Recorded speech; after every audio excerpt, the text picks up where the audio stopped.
Après avoir étudié le sanctuaire sous son angle le plus classique, voyons maintenant celui qui nous est révélé par le Seigneur Yeshua.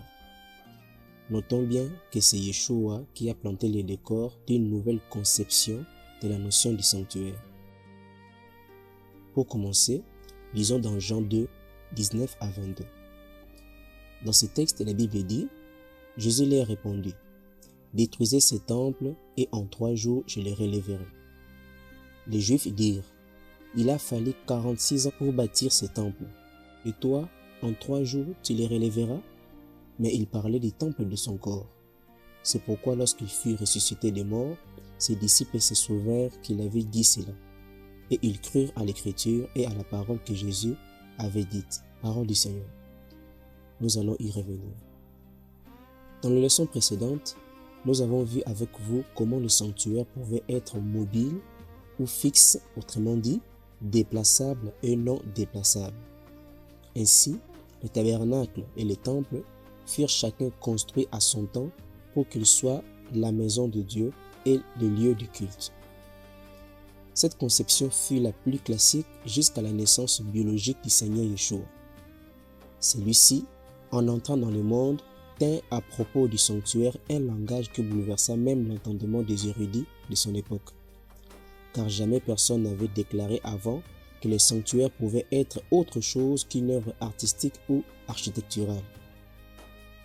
Est-ce une exagération? Avait-il le droit de tenir un tel langage? C'est ce que nous allons commencer à voir avec vous. Avant tout, je tiens déjà à vous signaler que cette leçon ne saura suffire pour que nous disions tout ce que nous avons reçu comme illumination. Donc, on ne dira que l'essentiel, car nous l'aborderons dans une autre série d'enseignements. Alors, il est clair, comme tous peuvent le constater, que Yeshua est la première personne à avoir introduit la notion du sanctuaire corps. Surtout, dans un contexte où il était entouré des Juifs, dans l'enceinte du temple, le seul lieu où s'est manifestée la gloire de Dieu selon la tradition. Yeshua, les sachant, leur parla ouvertement qu'il est le temple de leur Dieu. Malheureusement, ils ne leur saisirent point, car aveuglés par la tradition et la lettre. Voyons-le maintenant d'un peu plus près. Pour commencer, dépeignons déjà de quoi est composé un être humain. Comme tous les êtres humains, l'homme Yeshua avait un esprit, une âme et un corps. On peut le voir dans 1 Thessaloniciens 5, 23. Et nous savons que l'homme est ce qu'il est parce qu'il est composé de ces 3 parties, esprit, âme et corps. Mais la question la plus intrigante est de savoir si Yeshua a existé en tant qu'être complet avant sa naissance biologique. La réponse à cette question nous est donnée dans plusieurs passages, mais prenons en l'occurrence 2 passages. On commence dans Michée 5.1, lorsqu'il est dit, environ 8 siècles avant la naissance biologique de Yeshua, « Et toi, Bethléem Ephrata, petite entre les milliers de Juda, de toi sortira pour moi celui qui dominera sur Israël, et dont l'origine remonte aux temps anciens, au jour de l'éternité. » Parole du Seigneur. Ce texte nous dit que celui qui devait naître serait un préexistant, c'est-à-dire un vivant au siècle des siècles. Mais la question qu'on se pose ici, c'est sous quelle forme vivait-il? La Bible nous répond dans Jean 1, 1 à 3, lorsqu'il est dit « Au commencement était la parole, et la parole était avec Dieu, et la parole était Dieu. Elle était au commencement avec Dieu. Toutes choses ont été faites par elle, et rien de ce qui a été fait n'a été fait sans elle. » Parole du Seigneur. Donc, suivant ces passages et tant d'autres, Yeshua préexistait sous forme de la parole. Mais de quelle parole parle-t-on? Bien sûr, nous parlons du souffle de Dieu. Or, nous savons tous que le souffle de Dieu est l'Esprit de Dieu.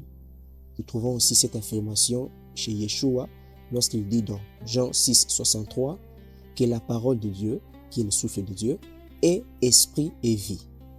Alors, si la parole de Dieu est le souffle de Dieu, cela veut dire que la parole créatrice dont fait toujours mention les Écritures va au-delà d'une simple vibration vocalique. Mais bien plus, elle est un être tout entier, qui à ce titre est les bras et l'expression de la volonté de Dieu. Or, À celui qui exerce la suprématie sur toute chose est attribué le nom de Seigneur. Voilà pourquoi la Bible dit que le Seigneur est non seulement esprit, mais aussi le Seigneur des seigneurs. Cela est logique puisque c'est par lui qu'existe toute chose et qu'au travers de lui, toute chose est soumise au Père. C'est par lui que toutes choses ont été créées, visibles et invisibles, trône et dignité. Tout a été créé par lui et pour lui. On peut le voir dans Colossiens 1, 16 à 17. Et d'ailleurs, lorsque vous lisez la Bible en hébreu, vous trouverez que le souffle de Dieu, en parlant de la parole de Dieu, est associé au terme hébreu neshama, qui veut aussi dire esprit. Nous allons revenir au moment opportun. Alors, on a compris que Yeshua préexistait sous forme de la parole et cette parole était esprit. Avec ces éclairages, on peut facilement comprendre le pourquoi il est dit dans Jean 1 et à 3 que rien de ce qui existe n'a été fait sans la parole. C'est clair parce que c'est l'Esprit de Dieu, autrement dit sa parole, qui a créé toutes choses. Avant de continuer notre démonstration, regardons d'un peu plus près ce qu'est l'Esprit.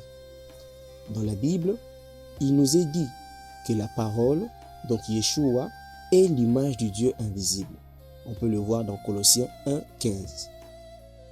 Or, si Yeshua est l'image du Dieu invisible, cela veut dire que l'image de Dieu de Genèse 1, 26, sur quoi fut créé l'homme, est bel et bien l'Esprit de Dieu.